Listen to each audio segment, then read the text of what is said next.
Well, hello and welcome to Sansad TV. I'm Frank Rausan Pereira. India's agricultural sector is undergoing a remarkable transformation driven by the integration of advanced technologies. Precision farming with use of artificial intelligence, tie-ups with tech giants and the use of drones are all ensuring a positive change. With the government's continued emphasis on modernizing rural livelihoods and fostering sustainable farming practices, we are all set for an agri-revolution.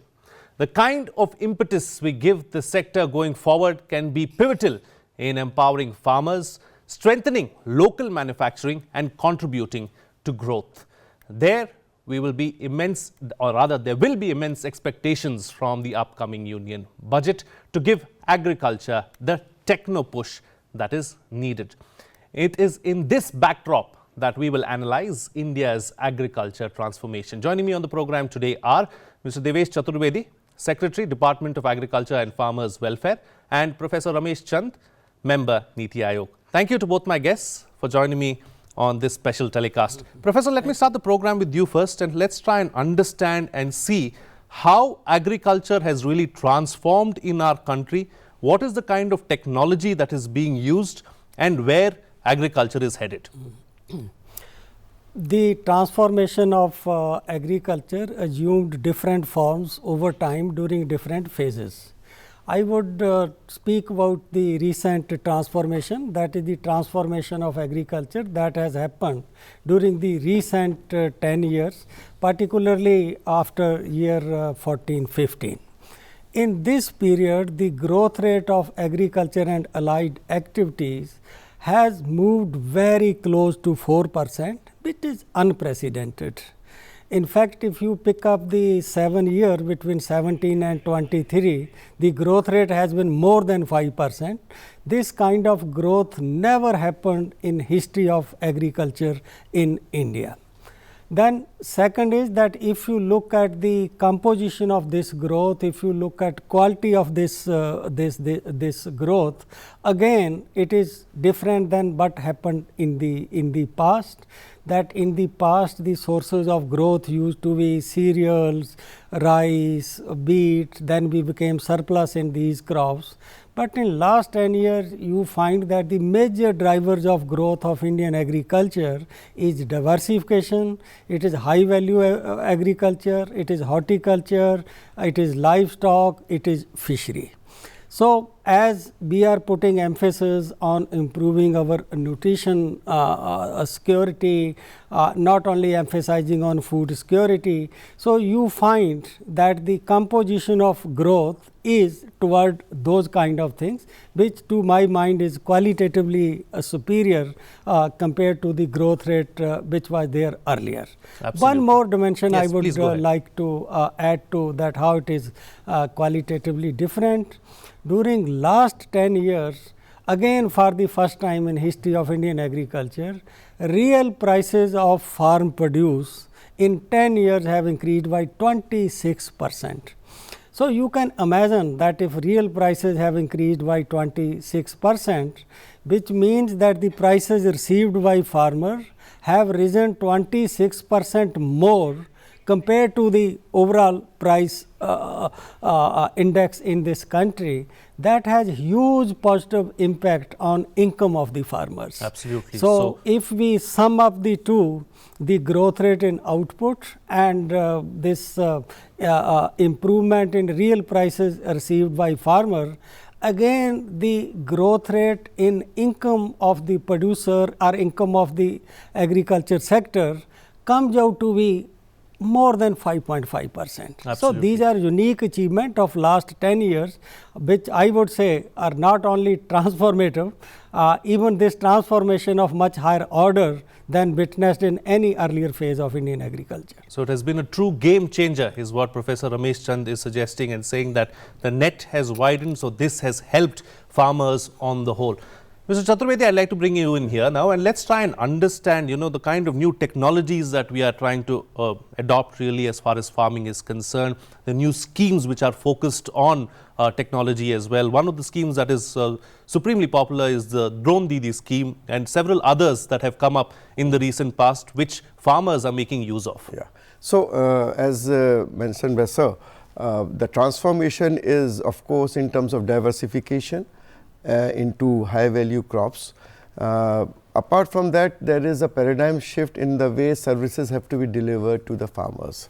So, one of the first initial transformation was, of course, the DBT, and one of the biggest scheme of direct income transfer, which was the PM Kisan or PM Kisan Samman Nidhi, which was started in the year 2018 late, and it has led to huge sums of going without any middlemen to the farmers, and it has eased a lot of pressure of farming in terms of the farmers being able to spend that money for agriculture inputs. Apart from that, the new technology infusion which has taken place. So, drone are one of the new latest mechanization interventions by which we are reducing the cost of pesticide spray, cost of reduction of even the fertilizers, and also reducing the hazards, because the manual spray of the pesticides used to be a hazardous activity for the farming. So, drones have been in place coming in a big play in all the sectors of the economy, but we started a unique intervention with the under leadership and inspiration of Honorable Prime Minister, where the self-help groups who were successful and the ladies or the young women of the self-help groups are now being trained and provided drones at subsidized cost. So, our target is to have 15,000 drone Didis in up to March 2026. 500 drones have already been sent in a pilot basis, and we are moving forward to ensure that these drone Didis get the drones, a whole package of drones, so that it becomes a sustainable source of income and also ensures technology infusion in farming practices. Now, besides that, one of the major transformational activity which we are undertaking is the digital agriculture mission, which we started in this year itself when the cabinet approved it. What is happening is there are basically three main pillars of that mission. One is, of course, we have digital crop survey, where we are ensuring that the accuracy and timeliness of the crop surveys, which were earlier being done manually, is now being digitally being done through a geo-referenced map system in the country, and that is not only ensuring that the survey which comes out is good for policy making because of its accuracy, its timeliness is there, so that it is appropriate. And second is to developing farmer registry, where we get the details of farmers so that we can deliver services to the farmers in a digital way across all the sectors of rural economy. So, these are the two major initiatives which we have started, which are now getting a lot of traction and popularity. Absolutely. So, traction is increasing really as far as digital agriculture is concerned, and as the world is changing, so are our farmers and agriculture as a whole. Professor, let me bring you in once again, talking about technology, talking about drones, talking about, we are also talking about AI today. How much of an impact is that going to have on agriculture, and can we adapt with the times to try and bring in these new technologies as well, and how will it transform agriculture by using these technologies?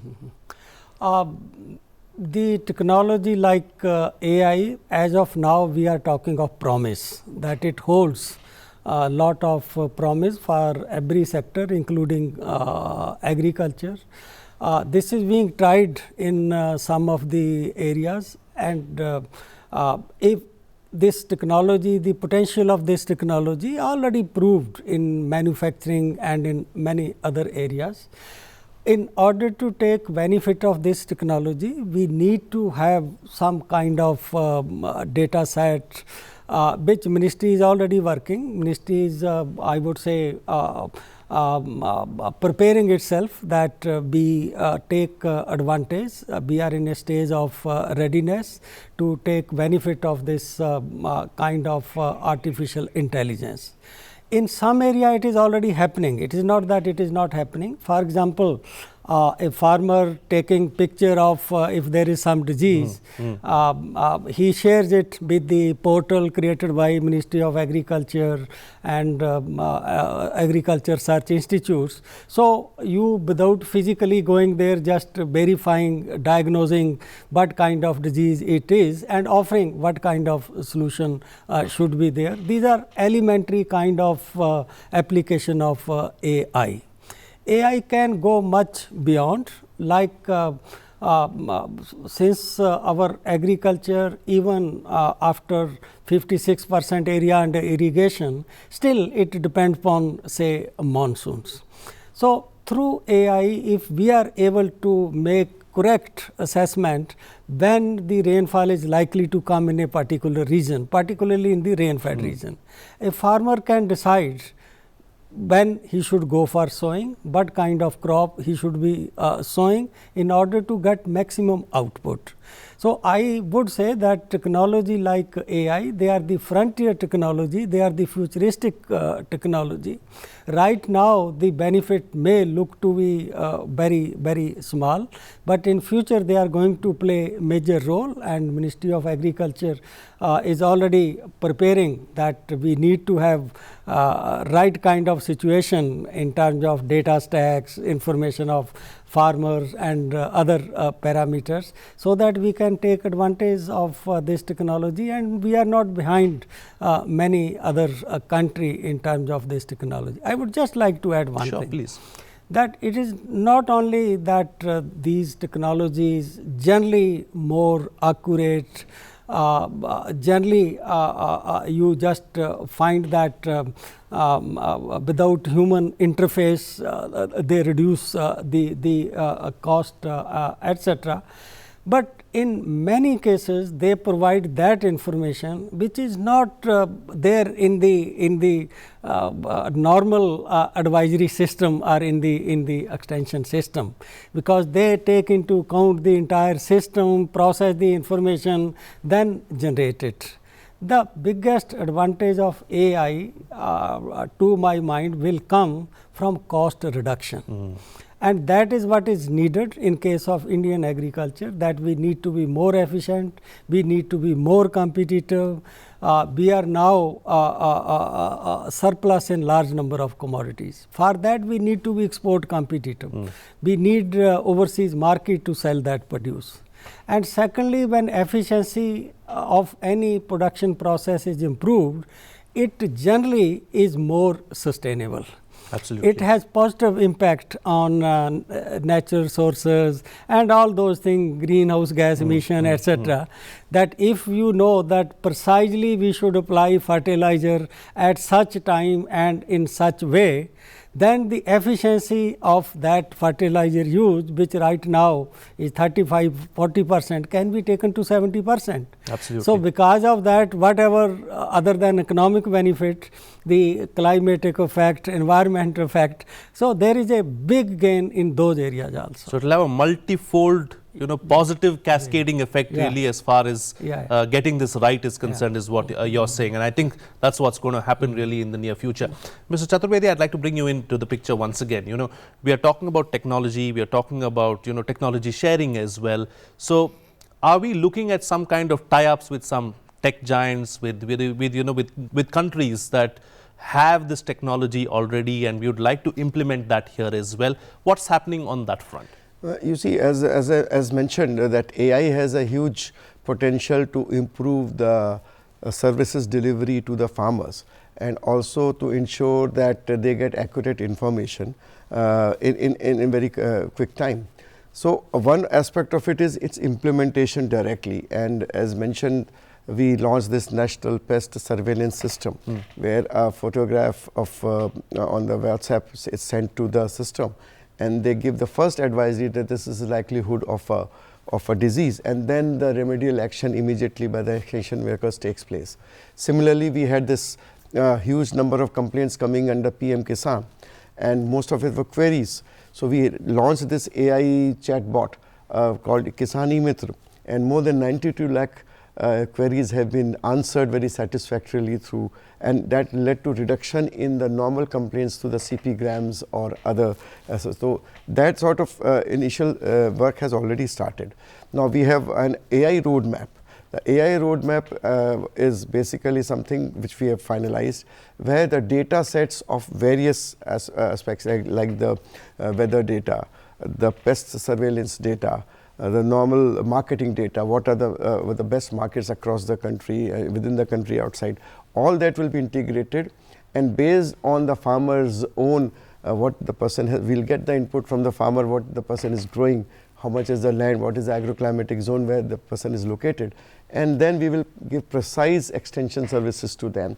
And this data set, when we'll collect, we'll have the private sector all coming into the system, and they are collaborating with us, some through philanthropic means, through the CSR funds, some through just to see that how is this coming with pilots to see how it is working, so that we can scale up further. Wonderful, wonderful. So that's all that's happening really as far as the Agriculture Ministry is concerned, always on the lookout for new technologies and also trying to help the farmers in the best way possible. Professor, let's shift gears now and talk about another aspect. Let's look at some new age challenges as well. As the world is changing, agriculture is changing. We've seen climate change also have an impact really on our lives, a major impact on our lives. So what are the challenges do you think that the agricultural community is facing right now, and that could arise sometime in the near future?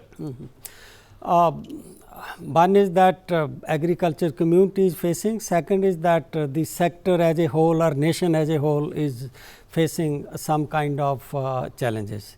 You see, one is that big challenge I would say is in terms of natural resources, particularly our water. Our water table is declining. In most of the places there is a stress on water, and then the soil degradation etc. also.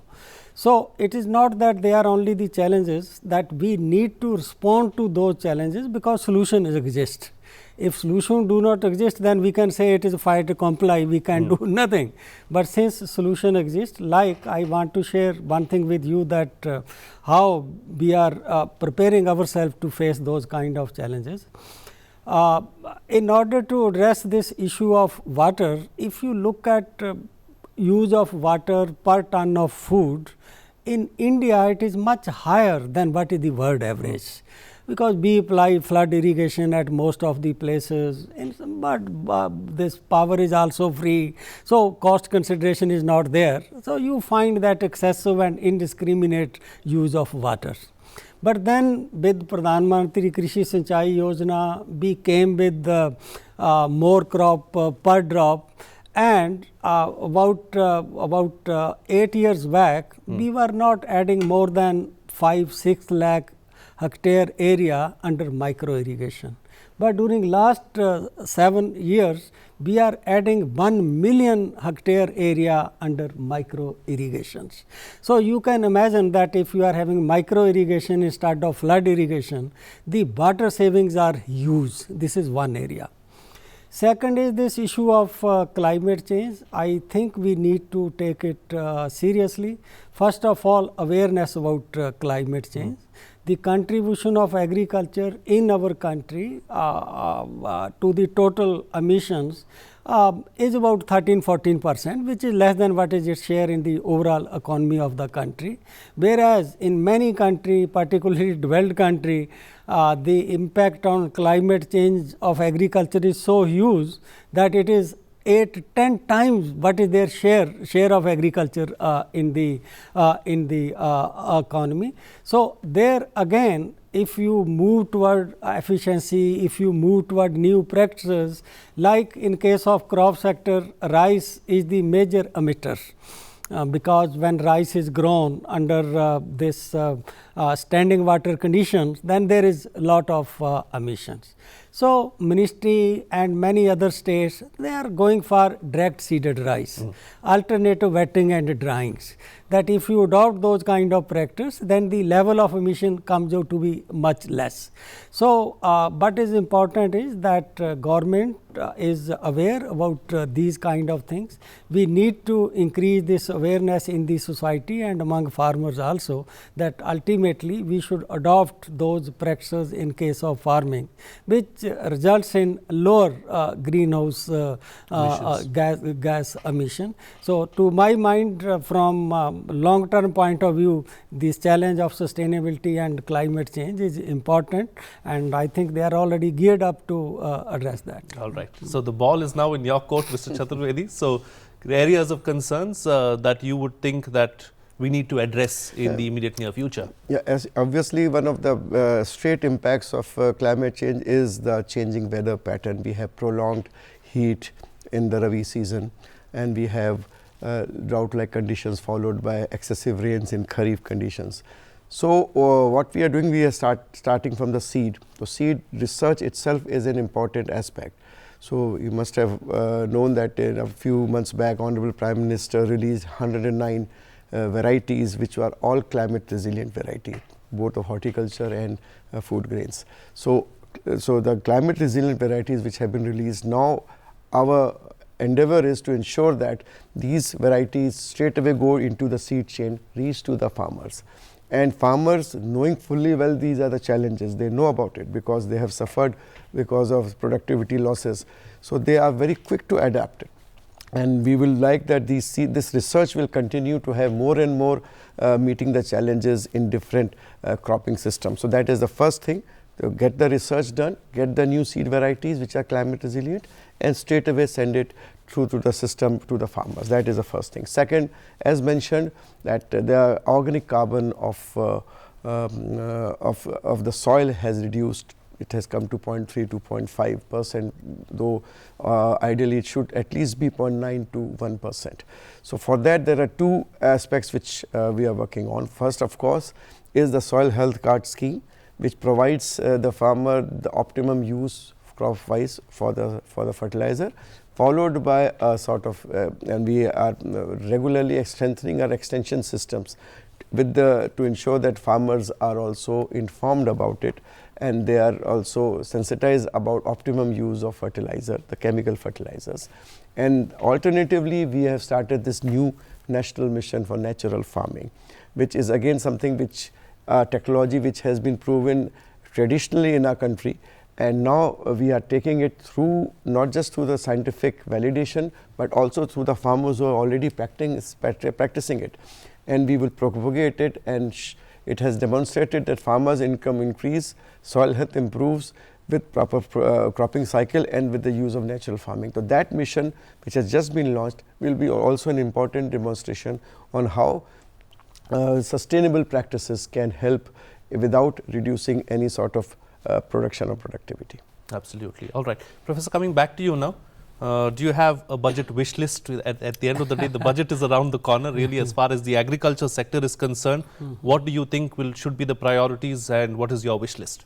I would say that in terms of goals, we are quite clear that our goal from this budget, or what we would like this budget to achieve, is that we would like that this gain in growth should be consolidated. We have reached a level of 4%. In order to move toward the goal of Viksit Bharat, making India the third largest economy in the world, making our income, per capita income equal to what is the income of a developed country. For that, agriculture has to play a major role, which will require that agriculture growth is not only sustained, it should be accelerated. We should do everything possible to accelerate the growth rate of agriculture. Then second is that though at national level we have very impressive growth rate, still there are some areas where growth rate is low, and our Prime Minister, whenever he talk of growth, he add the word inclusive growth. So, those areas where growth is low, where progress of agriculture is low, we need to address those areas and those segment of agriculture also. Then third is that in terms of institutional infrastructure, we are a smallholder country. They do not have bargaining power, they have problem with scale, etc. Earlier this target of 10,000 FPO, that was the one thing, but now we are emphasizing more and more on cooperative institutions. So, institutional infrastructure is again I would say that strengthening that institutional infrastructure, ensuring that credit flow is increased, and especially farmer get credit at affordable terms. Already there is some interest subventions, and nearly 10 flagship schemes of Department of Agriculture and Farmer Welfare. We now have a second ministry, Ministry of Animal Husbandry and Fishery, which is equal partner in growth. So, both there also we have 8-10 schemes. So, I would like this budget to support these schemes of both the ministries with the adequate funding. Absolutely. And Mr. Chaturvedi, I'll let you have the last say on the program. Close the show for us with your concluding remarks. No, I would only say regarding budget, I will keep my comments after the Honorable Finance Minister's speech. Before that, I will not say anything. But certainly, we would only like to mention that the transformational changes which are happening are also one of the other aspects which Sir mentioned was the clusterization, because one of the challenges of our country is fragmented holdings. We have more than 86% of small and marginal farmers. To address this challenge, the clusterization is through farmer producer organizations and through revival of the cooperatives. And all the schemes, whether it's the oil seed mission, whether it is the natural farming, whether it is a horticulture scheme, clusterization has been the strategy so that we can achieve economy of scales both in terms of inputs, extension and the markets. Absolutely. All right, gentlemen. With that, I'll have to call it a wrap on this special telecast. Thank you so much for joining me on the program and putting things into perspective for us. Thank you for having us. Thank you. Thank you. Thank you. All right. So what's coming out of this discussion is that agriculture is moving in the right direction. We've seen a transformational change, especially over the last decade or so. Schemes like Drone Didi, also climate resilient seed and digital agriculture are here to stay and are here to help the farmers out. And also the use of AI is being implemented in a big way to truly transform agriculture and take it to the levels that we want to take it to. Inclusive growth also means that agricultural community needs to grow, and only then can we see everyone proceeding and we can ensure that we meet our dream of Vikshit Bharat. That's it from me. See you again next time.